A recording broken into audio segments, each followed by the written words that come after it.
다른 사람들은 안 그러는데 난 왜 이리 걱정이 많지? 다른 사람들은 잘만 지내는데 이 프로젝트를 망칠지도 모른다는 생각에 계속 신경 쓰여. 게를린다의 눈에 다른 사람들은 도무지 아무런 생각이 없어 보인다. 하지만 시시콜콜 문제 삼으면 다른 사람들이 싫어할 것이 뻔하니 아무 말 하지 못한다. 게다가 해결책을 제시하지 못할 바에야 문제점을 지적하는 게 무슨 소용이 있겠는가? 아니야. 이런 건 원래 상사가 생각할 일이지 내 업무가 아니잖아.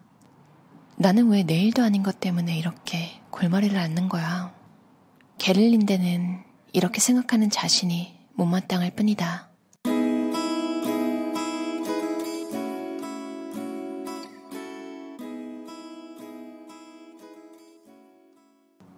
나무생각 출판사에서 나오고 롤프 젤린이 지은 예민함이라는 무기인데요. 롤프 젤린은 독일 최고의 관계심리학자래요. 이력이 좀 특이한 게 건축학을 전공하고 저널리스트로 일하던 중에 자신의 예민한 기질을 깨닫고 예민함이란 특성을 다루기 위해서 연구를 하기 시작했대요.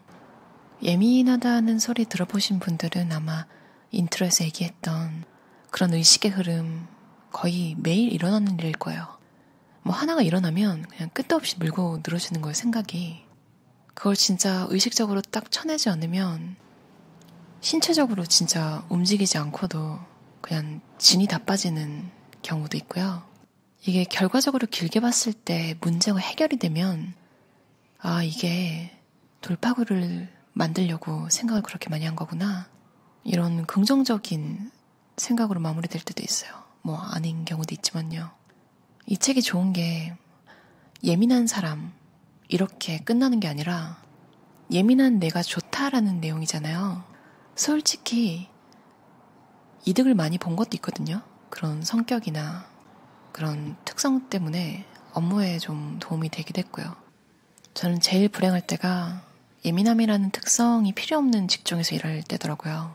아니면 대부분의 사람들이 그럴 때 진짜 잘못 걸리면 무인도에 있는 기분 매일 느낄 수도 있거든요.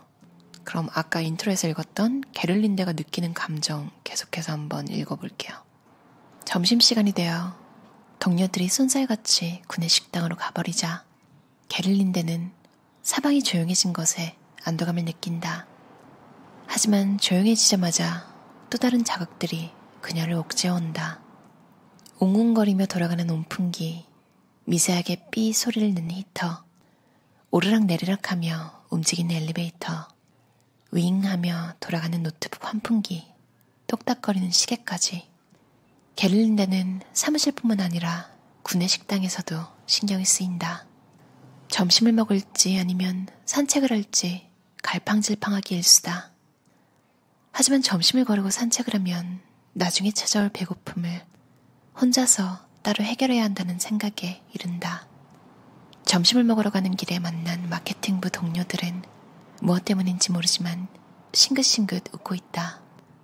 게를린데는 그들이 자기 때문에 웃는 것만 같다. 아, 거울을 보고 올 걸 그랬나? 지금 내 모습이 뭔가 이상한가? 게를린데는 자신에게서 눈에 띄는 이상한 점은 없는지 살펴본다. 게를린데는 어디에 줄을 설지 고민하다가 무슨 메뉴를 받는 줄인지도 모른 채 가장 짧은 줄을 선택한다. 하지만 자신의 뒤로 사람이 서자마자 벌써 인내심의 한계를 느낀다. 앞줄은 줄어들지 않고 뒷사람은 자꾸 미는 상황이 벌어진다.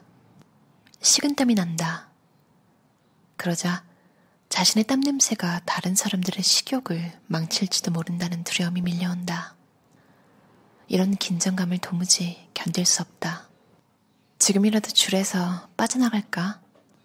그럼 사람들이 어떻게 생각할까? 우유부단한 사람으로 여길까? 너무 민감한 사람으로 보일까? 아니면 참을성이 없다고 여길까?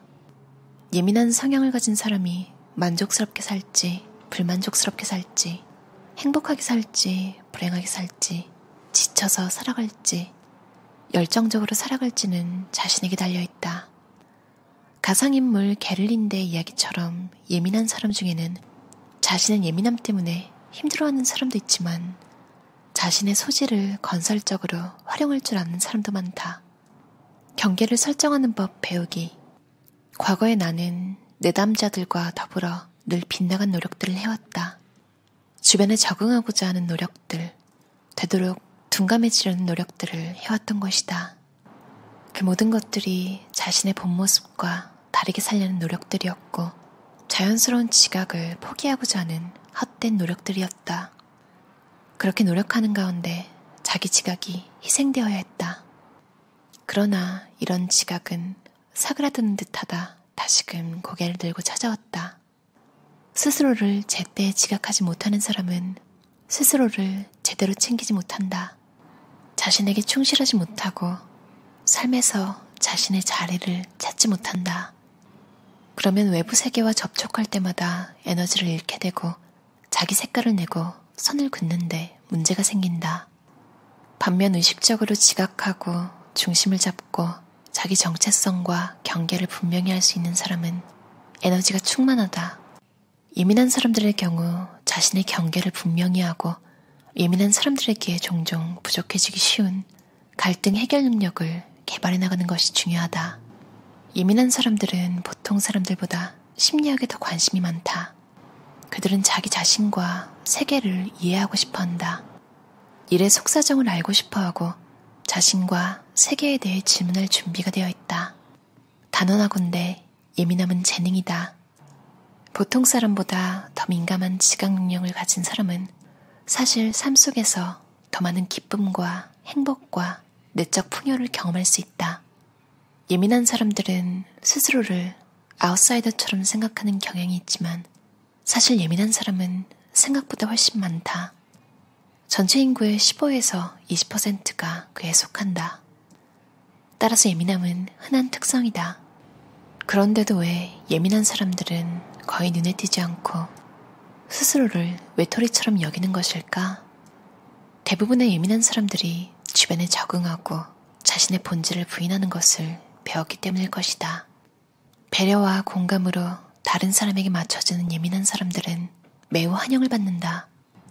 하지만 이런 경우에도 예민한 사람들은 소극적이고 겸손한 태도를 보이는 바람에 거의 눈에 띄지 않는다. 예민한 기질은 인간뿐 아니라 동물계에서도 발견된다. 동물의 무리에서 매우 예민한 동물이 몇 마리가 있으면 전체 무리의 생존에 매우 도움이 된다.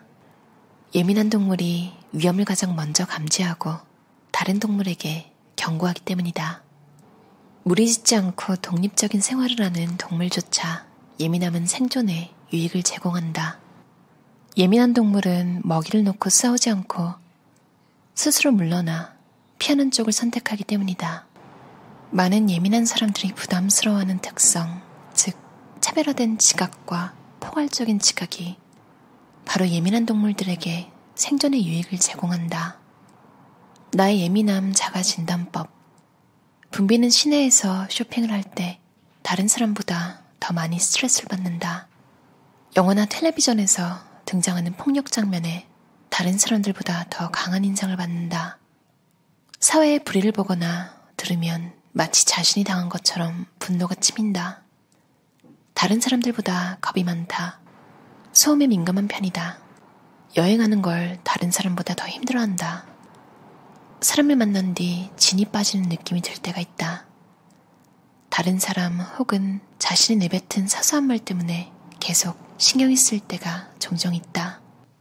때로 상대가 내뱉지 않은 말까지도 들은 것 같은 기분이다.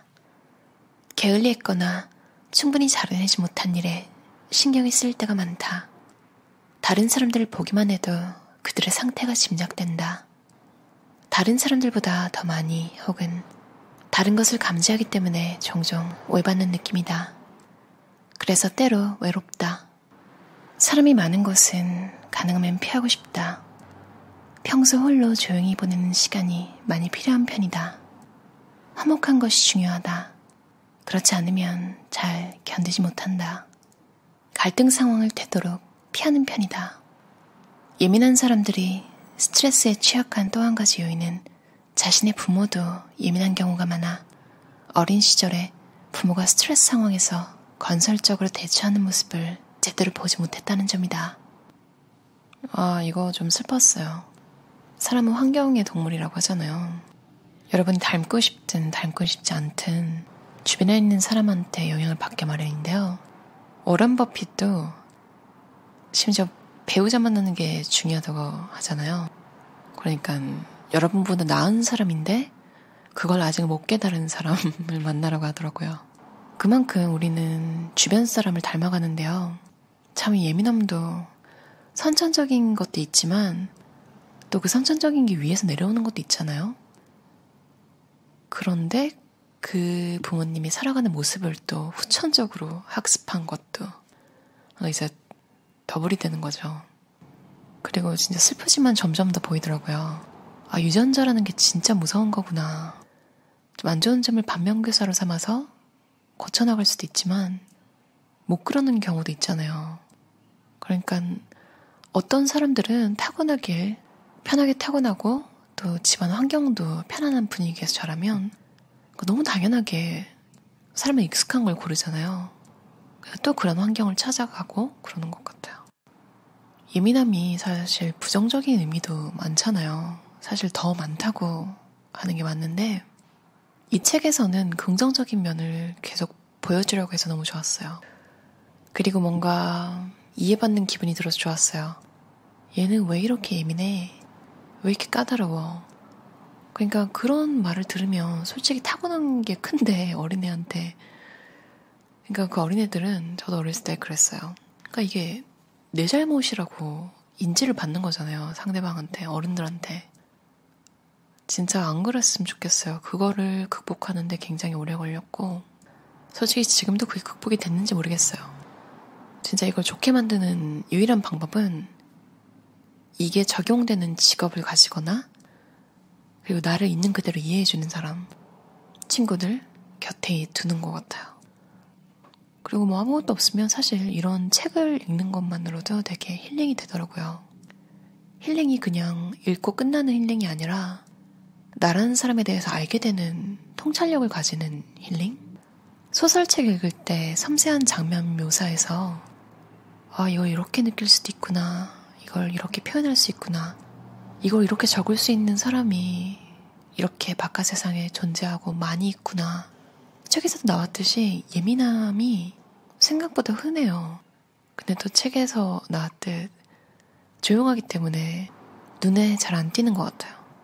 이 책도 문장 하나하나가 마치 내 주변에 있는 사람들은 이해해주지 못하는 나의 모습을 저자가 쓴 문장들로 위로받는 기분이 들었어요.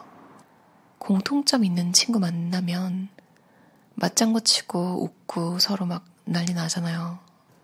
서로의 예민함을 긍정적으로 바라봐주는 친구를 만난 기분이 들었어요. 이 책의 저자 롤프 젤린도 일레인 아론의 책을 많이 읽었다고 해요. 타인보다 더 민감한 사람이라는 책 굉장히 유명하잖아요. 그 책을 쓴 일레인 아론의 책을 많이 읽었대요.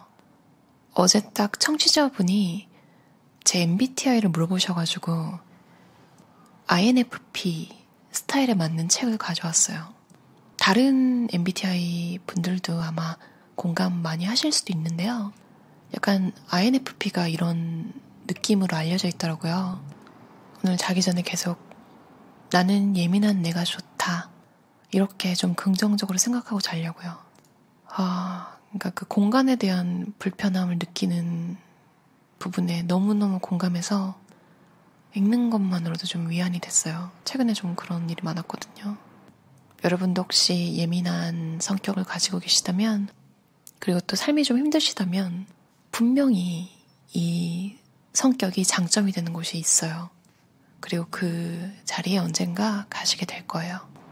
아주 조금씩이라도 개선을 해나가면 결국에는 우리가 있어야 될 곳으로 가게 되더라고요. 그럼 오늘도 들어주셔서 감사합니다. 편안한 밤 보내세요.